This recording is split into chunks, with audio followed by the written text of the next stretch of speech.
So let's say we're given a set, and it happens to be a 2 by 2 symmetric matrix, and we have to show that the set is a subspace of the vector space within the symmetric matrix.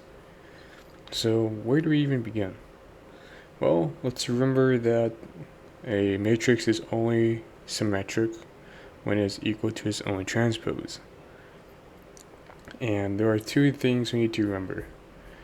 If U and V are in the set, then the sum of the two components are in the set. And if U is in that set and C is a scalar, then the scalar product is also in that set.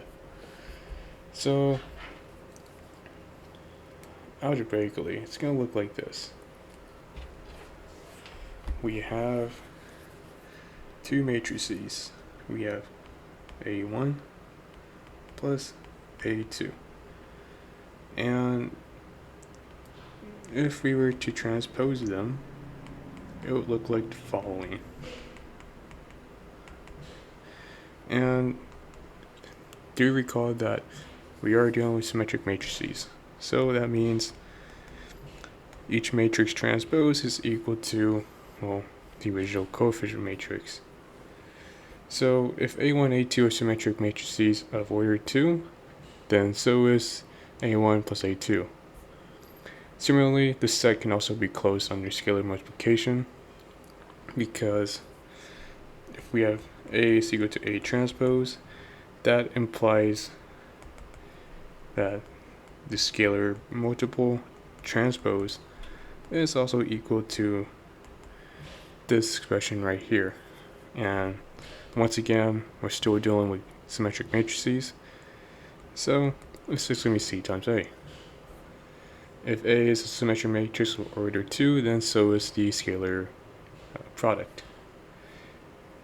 Now, is this result generalized? Yes. Does it apply for any positive integer? Yep. And what about the set of symmetric matrices of any order? Well, it's still gonna be within the subspace of the vector space, with standard operations, of course. Are there exceptions to this? Yes, and we're gonna get to that right now. So to show that a subset is not a subspace, we have to show that the subset is empty, either by confirming that it can't be closed under addition or under scalar multiplication. In this example, we're going to demonstrate how we can make the subset non-empty and closed under scalar multiplication. But can it be closed under addition? Absolutely not. So, let's say we have the matrix A is equal to 1, 0, 0, 0, and B is equal to 0, 0, 0, 1. And we know that A and B are both singular. Why exactly? Because if you take determinant of them, it's going to be 0. And what does a determinant of 0 yield? It yields a singular output, meaning there is no inverse. But what happens if you add them? Well, if you add them, it's just going to be the following: 1, 0, 0, 1. And once again, what is the determinant of the sum? 0. And when it's 0, what does that mean? It means the sum is invertible, or non-singular. So therefore the set is not closed under addition.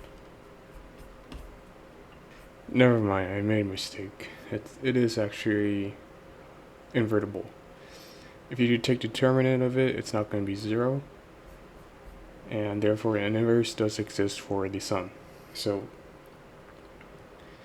yeah, the set is not closed under addition as per the two conditions we stated earlier.